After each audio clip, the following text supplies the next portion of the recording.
Shalom à tous et bienvenue dans la troisième Alliance TV. Alors aujourd'hui, nous entamons notre étude bien sûr des Saintes Écritures et comme avec la grâce du Père, nous avons promis en réalité de monter depuis l'éternité, vous expliquer des choses afin que vous puissiez comprendre. En réalité, ça sera l'épée justicière en mode enseignement, en vidéo en réalité. Parce que vous allez voir que c'est très difficile dans les religions d'expliquer l'origine de l'humanité et de tout ce qu'on a autour de nous. Avec la grâce du Père, mes bien-aimés, nous allons remonter au début de l'histoire. Nous allons remonter au début de tout pour que nous puissions suivre notre enseignement chronologiquement pour arriver. Alors, je conseillerais bien sûr à chacun d'entre vous d'être assidu, d'être en réalité toujours au rendez-vous par rapport à notre étude parce que pratiquement tous les jours, nous allons expliquer les récits, bien sûr les événements des Écritures au fur et à mesure pour évoluer. Aujourd'hui, nous allons entamer notre série d'études progressivement et nous allons remonter depuis l'origine, depuis l'éternité jusqu'aujourd'hui 2025-2026. Alors, mes bien-aimés, merci pour votre fidélité. Partagez bien sûr nos enseignements afin que beaucoup de personnes découvrent également cette vérité. Alors, sans plus tarder, nous allons entamer notre sujet. Alors, parlons de l'hiérarchie du monde céleste. Parce qu'avant de parler du monde des humains, nous parlerons de l'hiérarchie du monde céleste. Alors, l'univers débute où? La création a commencé où? Et qui est l'auteur de tout ce qui est créé? Chacun d'entre vous, quelle que soit la religion de chacun, ou même ceux qui se disent athées, alors au moins chacun sur terre arrive à déterminer au moins qu'il y a un être suprême qui existe que nous pouvons appeler Dieu. Chacun, même celui qui n'est pas pratiquant, sait au moins qu'il y a un être qui est à l'origine de tout. Celui-là qu'on va beaucoup appeler Dieu, mais on va aller plus en profondeur. Alors, merci de nous suivre bien sûr dans l'épée justicière, le chapitre 1 à partir du verset 20. On commence à nous donner l'histoire de la création, le début de toute chose. Alors, il est écrit, selon le verset, « Avant toute chose, le souverain éternel, l'innommé, se créa un fils, héritier de toute sa création. Il engendra son Mashiach, premier-né de toute sa création, le reflet et l'expression de son être, le messager qu'il créa l'âme, 60 000 ans avant rien d'autre. » Donc, premièrement, la parole nous dit, il y a un être suprême, un être supérieur, qui est bien sûr appelé l'innommé. Bon, quand on parle d'appeler, il faut comprendre l'innommé, si vous voyez le nom, ça veut dire quelqu'un ou l'être qu'on ne peut pas nommer. Parce que celui qu'on appelle le maître suprême au-dessus de tout, on ne peut pas le nommer. L'être humain ne peut pas le nommer. La conscience de l'homme ou même l'esprit de l'homme est trop limité pour remonter jusqu'au maître suprême et le connaître. Voilà pourquoi nos pères, dans leur prière, ils disaient l'Éternel insondable, inatteignable. Il est inatteignable, il est insondable bien sûr. Alors, le premier être de l'univers, le suprême, c'est l'innommé, le maître de tout.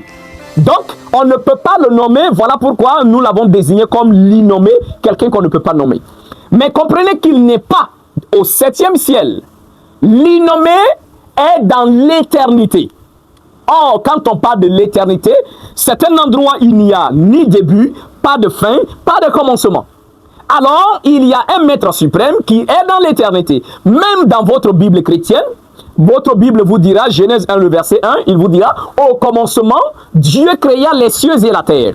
Bon, si on parle de la création des cieux, nous savons qu'il y a 7 cieux. Donc, pour parler de la création des cieux, alors, celui qui crée les cieux, où était-il en créant les cieux? Donc voilà pourquoi nous disons que le maître suprême au-dessus de tout n'habite pas dans les cieux, mais il est bien sûr dans l'éternité et c'est l'innommé. Il est à l'origine de tout. Il est le maître suprême au-dessus de tout ce que nous pouvons constater dans ce monde. Mais notre verset nous dit, avant toute chose, l'innommé a d'abord créé un fils héritier. L'héritier de toute sa création, il engendra un ouin, son Mashiach, le premier-né de toute sa création. Et ce premier-né est le reflet et l'expression de tout son être. Et le verset dit, il créa l'âme de son fils là, 60 000 ans avant rien d'autre. Donc 60 000 ans avant rien d'autre, l'innommé crée bien sûr l'âme de son fils. Son fils qui est son Mashiach. Alors, et dans le livre de Proverbes, vous allez voir que c'est comme le fils qui parle dans le livre de Proverbes en disant « J'ai été créé et établi dès l'éternité. » D'accord? Donc, l'innommé est dans l'éternité. Il est le maître suprême au-dessus de tout. Et il se crée un fils. Ce fils-là qui est en réalité son héritier. Ce fils qui est en réalité l'héritier de tout ce qui existe. Tout lui appartient. Et même dans la Bible chrétienne, cela est quand même un peu spécifié. Dans le livre de Colossiens, le chapitre 1, le verset 15, il est écrit en parlant du fils en question. Il dit, le fils est l'image du Dieu invisible, le premier-né de toute la création. D'accord? Le premier-né de toute la création. Vous allez voir par là, en réalité, les chrétiens qui ont toujours l'amalgame et ils ne connaissent vraiment pas les écrits, vont arriver à vous dire que le Christ, qui va être appelé le Mashiach en hébreu, qu'ils vont le nommer Jésus, est Dieu, le Maître suprême, au-dessus de tout. Il y a d'autres qui vous diront que Dieu le Père et le Fils, les deux forment Dieu. Dans d'autres termes, ils disent que Jésus est Dieu. D'accord. Mais le texte vous dit, il est le premier-né de toute la création. Et le Christ lui-même va dire ça à 2 reprises dans le livre d'Apocalypse, en disant qu'il est le premier-né de la création, le commencement de la création de Dieu. Donc quand on dit le premier-né d'une famille, le premier-né d'une famille, ce qui veut dire, il a été le premier enfant de la famille, donc il fait partie des enfants de la famille. Donc si on vous dit que le Christ, le Mashiach, est le premier-né de toute la création, alors comprenez qu'il fait partie de la création, donc il a été créé par quelqu'un. N'est-ce pas? Alors ça, c'était un point très essentiel à comprendre. Donc le premier être de l'univers est l'innommé. Celui qu'on ne peut pas nommer parce qu'il est au-dessus de tout, il est l'être suprême. Il crée le deuxième personnage ou le deuxième être qui est l'âme du Mashiach. Comprenez que chaque âme est toujours associée à un esprit. Donc l'âme de ce fils qu'il vient de créer comme son héritier, ce fils n'a pas encore de corps, d'accord? Il n'a pas encore un corps terrestre, mais c'est une âme. Mais chaque âme fonctionne avec un esprit. Donc celui-là, l'âme du Mashiach étant créée dans les cieux, l'innommé, le Tout-Puissant, va donner un nom, d'accord, à l'âme du fils qui vient de créer. Et il va l'appeler Saint-Esprit ou l'Esprit Saint. Quand on parle de l'Esprit Saint, donc le mot Saint en hébreu, c'est le mot Kadosh, ce qui est Saint, d'accord? Et l'Esprit, c'est le Roi, d'accord? Le Roi est l'Esprit. Donc, quand on dit le Roi HaKodesh, c'est-à-dire l'Esprit Saint ou l'Esprit de sainteté. Mais ce qui est Kadosh, comme on le dit, ce qui est Saint. Ce qui est Saint est en réalité ce qui a été mis à part. Tout simplement. Quand on dit Saint-Esprit, ça veut dire l'Esprit qui a été mis à part. Et c'est ce que le texte nous dit. Quand il crée l'âme de son Mashiach, de son fils, bien sûr, il attend 60 000 ans. 60 000 ans avant de commencer à créer les autres esprits qui vont apparaître dans l'univers. Donc, entre le Mashiach et les autres êtres de l'univers, il y a 60 000 ans d'écart. Voilà pourquoi il est nommé l'Esprit Saint ou l'âme sainte. C'est bon? On a compris. On peut évoluer bien sûr dans notre cours.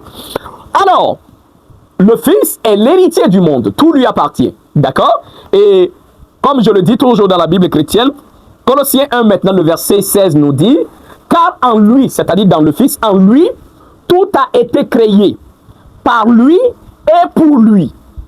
Bon, quand on dit tout a été créé par lui et pour lui, donc pour les chrétiens, donc le Christ sera le Maître suprême. Mais attendez, quand même nous parlons le français, mais réfléchissez. Le verset de Colossiens vous dit, en lui, en. Le en parle de l'intérieur.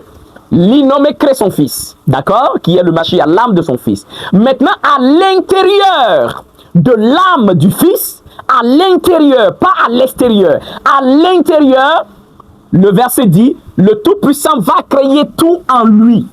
En lui. Tout a été créé en lui, par lui et pour lui. Donc l'expression tout est créé en lui d'abord. Donc le Père, l'innommé, crée le monde, crée l'univers, crée tout ce qu'on a, y compris nous, les plantes, les animaux. Il crée tout à l'intérieur de son Fils. Comme un papa, un homme qui donne sa sémence à une femme.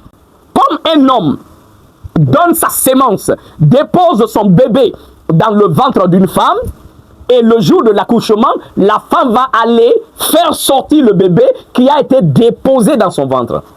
Donc, en lui, dans le Mashiach, dans le Fils, tout a été créé par le Père. Maintenant, le verset dit, en parlant du Fils, tout a été créé par lui maintenant et pour lui.